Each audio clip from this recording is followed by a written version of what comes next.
अस्सलामुअलैकुम। मोहम्मद अज़हर सिद्दीक अपने programme maths views के साथ हाजिर खिदमत। 29 मई बरोज़ इतवार छुट्टी का दिन होता है। ये मैंने प्रोग्राम रिकॉर्ड किया होता है। मैं संडे वाले दिन ये प्रोग्राम नहीं करता, तो कई दफ़ा आप ये ना परेशान हो जाइएगा कि हो सकता है मैंने पहले की बातें की हूँ, लेकिन मैं कुछ चीज़ें आगे देख रहा होता हूँ, तो मेरी गैस भी कह सकते हैं, असेसमेंट भी कह सकते हैं, मेरी इंट्यूशन भी कह सकते हैं, या मेरा अपना तजर्बा भी कह सकते हैं। जस्टिस काजी फायज़ ईसा ने जो ख़त लिखा है, मुझे बड़े एतराज़ात हैं उसके हवाले से। यानी अगर लिख भी दिए, इंटरनल डॉक्यूमेंट है, ये जो बाहर निकलना, मुझे इस पर शदीद एतराज़ात हैं कि ये चीज़ बाहर नहीं आनी चाहिए। एक जज को ये अपना जो सुप्रीम कोर्ट काउंसिल के तहत जो कोड ऑफ कंडक्ट है वो बैकग्राउंड पे चल रहा है, इजाज़त नहीं देता। मैं बात बड़ी सीधी करता हूँ, कोशिश करता हूँ कि हालात और वाक़यात आपके सामने साफ रखूँ।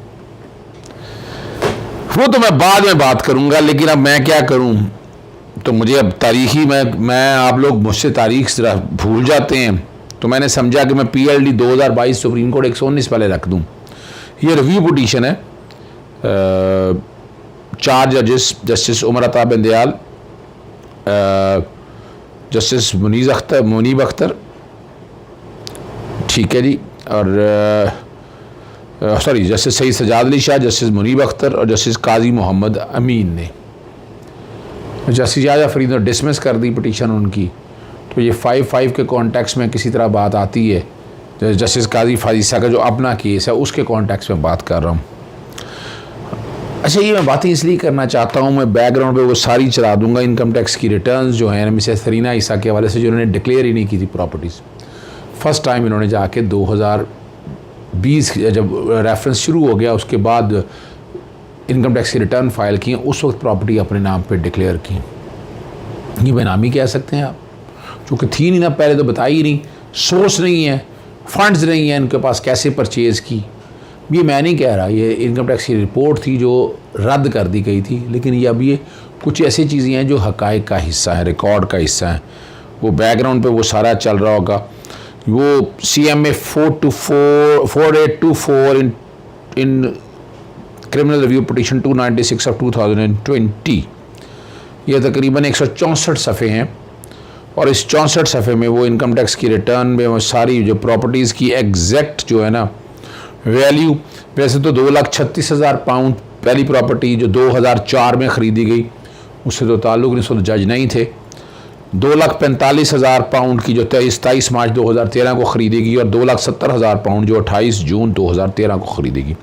इन तीनों प्रॉपर्टीज़ का उन्होंने वैल्यू निकाली 100% शेयर करके, 2 करोड़ 40 और 4 करोड़ 22 और 3 करोड़ 83, तो तकरीबन 10 करोड़ 40 लाख 80,000 20 रुपये।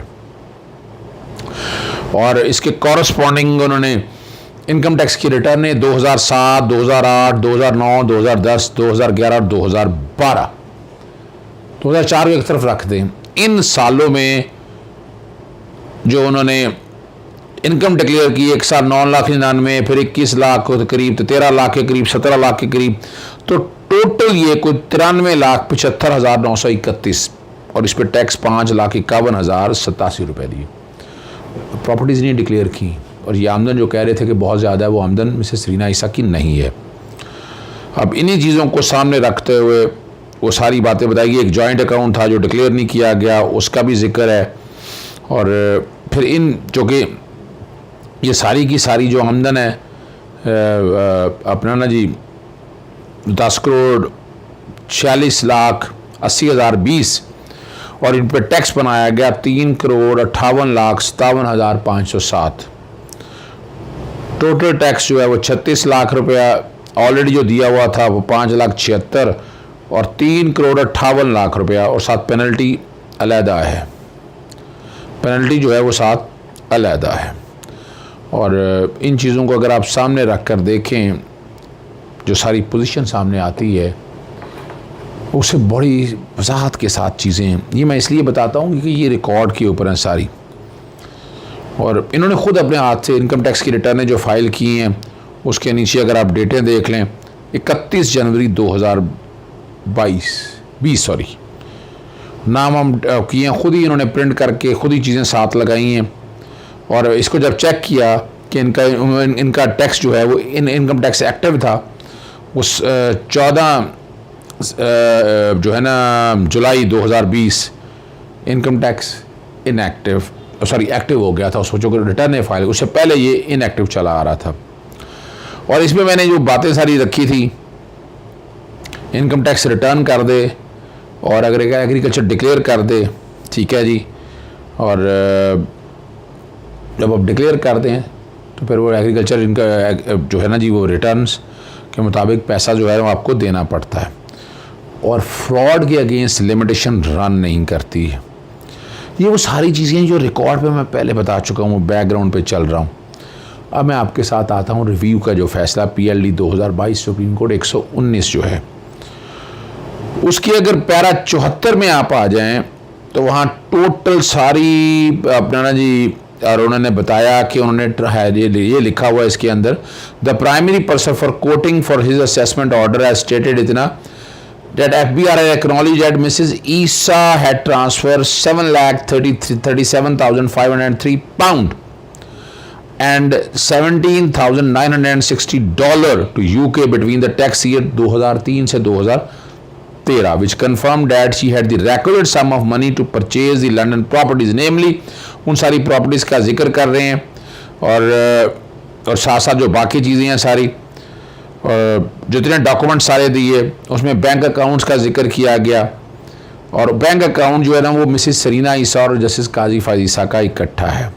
उसमें सारी पावर दी हुई हैं, issuing cheques on behalf of account holder, depositing cash funds in the account, instruction issue करने के हवाले से, स्टेटमेंट ऑफ अकाउंट्स के कॉन्टेक्स्ट में, और बदबूरी एक एक चीज़ जिक्र है उसके अंदर कि सारा जो अमाउंट जो है ना, फिर उन अकाउंट से जो पैसे ट्रांसफ़र होने के हवाले से हैं, 2 चेक का है, एक चेक 1 लाख पाउंड का है, ये जॉइंट अकाउंट की बात हो रही है, और 1,25,000 पाउंड के हवाले से बात हो रही है। ये वो सारी चीज़ें जो रिकॉर्ड की और बैकग्राउंड पे ये फ़ैसला चल रहा है।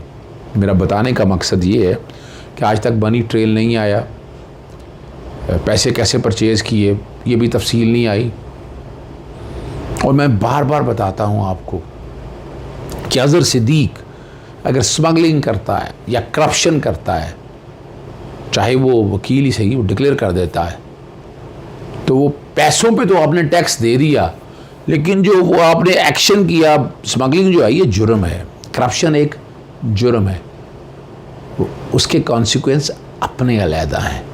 इसी तरह आर्टिकल 63 में बहस करते हुए मैंने बात बताई थी फाजिल बेंच साहब के सामने कि वो सिविल लायबिलिटी है, वो DC टोना पैसे पकड़ के जो काम किया है वो करप्शन में आएगा, उसकी फौजदारी प्रोसीडिंग सेपरेट चलेंगी।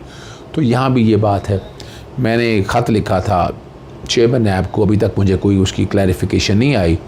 इरफान कादर साहब का एक ओपिनियन था इस कॉन्टेक्स्ट में कि जजेस के अगेंस्ट भी ये सारी कार्रवाई हो सकती है, और ये सारी बातें मैंने वहाँ बताई थी, ये अपने प्रोग्रामों में मैं जिक्र कर रहा हूँ आपको। तो आज तक ये चीज़ें सामने रिकॉर्ड पर नहीं आ सकी हैं। बताने का मकसद सिर्फ आप तक है, मनी ट्रेल नहीं आया, और आज भी सुप्रीम जुडिशल काउंसिल इस सारे मामले को इंक्वायर कर सकती है, इन्वेस्टिगेशन कर सकती है, और मिसकंडक्ट वाला मामला अपनी जगह है, लेकिन अगर ये पैसे की एक्सप्लेन ना कर सके तो उसके कॉन्सिक्वेंस तो बंदे को भुगतने चाहिए। जैसे नवाज शरीफ की फैमिली इस तरह की अब बिल्कुल नहीं दे सकी, ना उनके इनकम टैक्स रिटर्नों के अंदर या बाकी इसी तरह ये, और वो आज तक नहीं दे सके। ये रिकॉर्ड की चीज़ें हैं। अब मैं आता हूँ उस ख़त की तरफ। मुझे बहुत से एतराज़ात हैं। उन्होंने ख़त की जो कापियाँ पाकिस्तान बार और सुप्रीम कोर्ट बार जुडिशल मेम्बरान के बार रूल्स में तरमीम का मुतालबा किया। उन्होंने सीनियरिटी, मेरिट और काबिलियत को देखना होता है। सीनियरिटी नहीं आती सर, वो जजमेंट बैकग्राउंड पे चल रही है, सीनियरिटी नहीं। वो पूरी डिटेल में मैं बता चुका हूँ आपको। उस जजमेंट के अंदर कोई सीनियरिटी नहीं आती है, बैकग्राउंड पे चल रही है। सीनियरिटी का प्रिंसिपल है ही नहीं। ये चीफ जस्टिस के लिए तो सीनियरिटी का प्रिंसिपल है, पर ये क्योंकि न्यू अपॉइंटमेंट है before August supreme court of Pakistan, वहाँ से आपकी सीनियरिटी सेपरेट काउंट होती है, तो इसे सीनियरिटी का प्रिंसिपल अप्लाई हो नहीं सकता।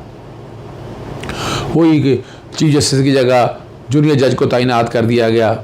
साकिब जस्टिस साकिब निसार साहब के बारे में बात लगाने के और सीनियर जजेस के खुद ना आने की बात करके साकिब निसार साहब ने गलत बयानी या मुकारी का लफ्ज़ इस्तेमाल किए हैं। यहाँ साकिब साहब के बारे में ये लफ्ज़ इस्तेमाल करना अच्छा नहीं है। मुझे भी कई मामलों में इख्तलाफात होंगे, लेकिन ये अच्छा नहीं है ये तरीका। ये आई डोंट नो वाई। आपके पास कलम है और ये फैसले दे चुके हैं, उन फैसले को फैसले से अब सीनियरिटी का आप कैसे कह सकते हैं जब सुप्रीम कोर्ट सेटल कर चुकी है? क्या जज इस तरह के खत लिखेगा तो जो सुप्रीम कोर्ट के ऑर्डर उनकी वायलेशन नहीं होगी? आर्टिकल 189 ज़रा पढ़ लें, आप सारे पढ़ लें, आपको अंदाज़ा हो जाएगा। आर्टिकल 189 बैकग्राउंड पे चल रहा है, ये ख़त की कॉपी भी चल रही है, और ये कॉपी जो है ना जस्टिस साकिब निसार और गुलजार अहमद को भी भेजी है। और गुलजार अहमद साहब ने चीफ जस्टिस हाई कोर्ट और सीनियर जजेस को, मैं फिर अर्ज़ करता चलूँ, रिसेंट पास्ट में अगर चला जाए, जस्टिस अमीनुद्दीन खान साहब, जस्टिस सईद मुज़ाहिर अली अकबर नकवी साहब, justice Ayesha Malik Lahore high court से, जस्टिस मुनीब अख्तर पहले, जस्टिस मोहम्मद अली मज़र, इन क्या आप कंट्रोवर्सीज जनरेट क्रिएट करना चाहते हैं? ये कन्फ्यूजन्स बहुत हैं, ये नहीं होनी चाहिए। और मैंने इस बात समझता हूँ बतौर मेंबर जुडिशल कमीशन साबिक जज जस्टिस मकबूल बाकर की राय को भी नज़रअंदाज किया गया। वो राय है, आप जजमेंट बाइंडिंग है, राय बाइंडिंग नहीं है sir, with due regard and apology sir. और तरमीम के लिए कमेटी आज तक कोई राय नहीं ली। जुडिशल कमीशन इजलास इन कैमरा नहीं होने चाहिए sir, in camera he sir. ये मामला ऐसे नहीं है जो ओपन डिस्कस होने चाहिए। आप हाई कोर्ट के जजेस को करें ओपन जितना मर्जी हैं, सुप्रीम कोर्ट के जजेस की तैनाती के हवाले से मैं ऑब्जेक्ट करता हूँ स्ट्रांगली इस हवाले से। और वो अवाम को भी, अवाम ने क्या करना है इस सारे मामले में? और देखें वो बिला वजह जवाद पाल के बारे में सेक्रेटरी जुडिशल कमीशन होने पर इतराज़, तो सुप्रीम जुडिशल काउंसिल और जुडिशल कमीशन पे आई डोंट नो वाई आज से पहले जो प्रेसिडेंट या तो बताया ना कोई नई चीज़ हुई है, तैनाती होती है। मुझे भी इख्तलाफात है, मैं खुद चाहता हूँ कि हम हमारी जुडिशल सर्वे से आएँ, लेकिन एक मामला चला आ रहा है, आएँ बैठ कर तरमीम को कानून में कर ले तो एक अलग बात है। और यहाँ जो एक इतराज़ लगाए, एक इल्ज़ाम लगाया है, ये बड़ा सीरियस इल्ज़ाम है, ये मिसकंडक्ट में भी आ सकता है। इमरान खान उसकी के मुकदमा फौरी मुकर्रर कराए। आप जस्टिस काजी फाजी से सूम उठो लेते रहे हैं सारे मामले में, हमने देखा है ये सारा कुछ। और जो मुकदमा इमरान खान या तरीके इंसाफ खिलाफ दायर होते हैं जानबूझकर मुकर्रर नहीं किए गए। यानी इस तरह की स्टेज के ऊपर ये अच्छा लगता है ये बात कहते हुए? यानी ये किसी तरह भी, यानी आप एडमिनिस्ट्रेशन ऑफ जस्टिस में देख लें, मैं तो नहीं इसको डिफेंड कर सकता जी, ना मुझे डिफेंड करना चाहिए। उधार पर लिए गए रजिस्ट्रार ने दीगर काबिलियत के जो हैं, जो काबिल अफसरों के सवाल उठा दिए। यहाँ जो जिस तरह की बातें आप कहेंगे, रजिस्ट्रार सुप्रीम कोर्ट का रवैया मुतकबराना और बदयानती वाला है, किसी की भी आप इस तरह की बात करें अच्छा नहीं लगता सर, बहुत दुख और अफसोस होता है इस बात पे। बाकी किसी जज को नहीं है, आपको क्यों है इस बात पे? आपके तकरीबन सभी लोगों से इख्तलाफात रहे हैं, उठाकर देख लें आप। जैसे अपना अनवर जमाली के साथ अगर वो देख लें आप, जैसे साकिब निसार देख लें, चीफ से रहे हैं, जैसे आसफ सईद खोसा देख लें आप, जस्टिस गुलजार साहब देख लें, जस्टिस उमर ताब इंदयाल साहब, हर एक के साथ तो आपके इख्तलाफात हैं। और ये आप अमूमन सी बात है, हर एक को मैं नहीं कहना चाहता। और अवाम के पैसे वाला सरकारी मुलाजिम जुडिशल कमीशन की गैर जाने पर सवाल है, अजीब सी बात है ये, मैं अच्छा नहीं किया। बहरहाल मैं यही कहूँगा कि आपने ये अच्छा नहीं है। मरहूम जस्टिस नसीम शाह का गलत फैसले का एतराज़ जुल्फ़िकार अली भट्टी को ज़िंदगी में वापस नहीं ला सकता। आला अदली पर अवाम का एतमाद लाजमी है। अवाम के एतमाद को बरकरार रखने के लिए काबिल और दयानतदार जजेस तैनात होने चाहिए। इसके लिए क्या किया है अब तक? आपने क्या किया? बहुत से सूम होटल लिए तो ये भी ले लेते आप। हाई कोर्ट के मैंने तो कोशिश की थी, आइन के आर्टिकल 199 में तरमीम की तजवीज़ मैंने दी थी, और मैंने कहा था कि 62 और 63 का म्यार यहाँ रखें आप। हाईकोर्ट का जज किया है ना, आप सुप्रीम कोर्ट देखें, हाईकोर्ट के बाद आप सुप्रीम कोर्ट जाते हैं। यानी आप ये कहना चाह रहे हैं कि हाईकोर्ट में नालायक जजेस हैं? ये मुनासिब नहीं है सर, नहीं है मुनासिब। और उम्मीद है मौजूदा चीफ जस्टिस जो है ना, पाकिस्तानी जजेस तकर्री से मुतल्लिक़ तहफ़्फ़ुज़ात दूर करेंगे। आईने पाकिस्तान और अवाम की मंगों के मुताबिक शफाफ और काबिल जजेस का तकर्रुर होना चाहिए। बिल्कुल, मैं तो खुद इत्तफ़ाक़ करता हूँ, लेकिन ये हाई कोर्ट से होना चाहिए सर। यहाँ आके जजेस इतना अच्छा काम करते, 5 साल का हाई कोर्ट का जज हो तो सुप्रीम कोर्ट जाता है। आइन का आर्टिकल 193 भी बैकग्राउंड पे चल रहा होगा ताकि, और 175 भी चल रहा होगा ताकि आप समझ सकें इस बात को, 209 भी चल रहा होगा, और वो 7 जुडिशल कमीशन जो रूल्स हैं ना अंसारी कोड ऑफ कंडक्ट के हवाले से वो भी चल रहे होंगे। इस तरह के ख़त इज्तनाब करना चाहिए, रखें आप अंदर, लेकिन अगर आप कुछ सजेशन देना चाहते हैं, ये बाकी चीज़ें लिखने की ज़रूरत नहीं है। ये क्यों डिवीज़न शो की जा रही है सारे मसले में? सुप्रीम कोर्ट आला अदालत है और उसके सर्टन पैरामीटर्स हैं जो मामला लेकर चलने हैं। ठीक है जी, और मैं आगे, चूँकि प्रोग्राम आजकल लंबा हो गया लेकिन ज़रूरी है, जो शहबाज शरीफ हैं जो बातें की, अब जो कौम से ख़िताब किया, मैंने कहा था मैं गुफ्तगू करूँगा उस पर, लेकिन उससे पहले बैनुल अक़वामी चैनल ने जो बर्बरियत इस्लामाबाद के अंदर हुई वो कैसे दिखाई है, ज़रा वो देखिएगा। People had gathered here, but the security forces decided to shell this place despite the fact that there were women and children present here at that time. Now Imran Khan has been moving with his convoy from the Khyber Pakhtunkhwa province. All along the way they have set up barricades. His people have been battling against the police forces. They've had to clear all those barricades. Despite the heavy shelling, the mood is of course defiant, emotionally charged crowd that is heading to Islamabad. The former Prime Minister Imran Khan has said that this is a corrupt government which has to go. And despite the fact that the court had ordered that none of these protesters should be arrested, hundreds of people have been rounded up, the leadership's houses have been raided, and although the Interior Minister would like to tell you that Imran has just a couple of thousand people with him, we have been able to witness tens of thousands of people coming just from the city of Islamabad and Rawalpindi. Right now the air is still thick with tear gas, but the determination is strong. And this is a committed lot which has been battling the police. They come into this point, then there is shelling, they withdraw, and this of course has been going on for quite a while. But Imran will be reaching this spot very soon, and he will make a point that across Pakistan he enjoys tremendous support. In fact, ever since he was removed from power, his popularity has skyrocketed. जी आपने देख ली।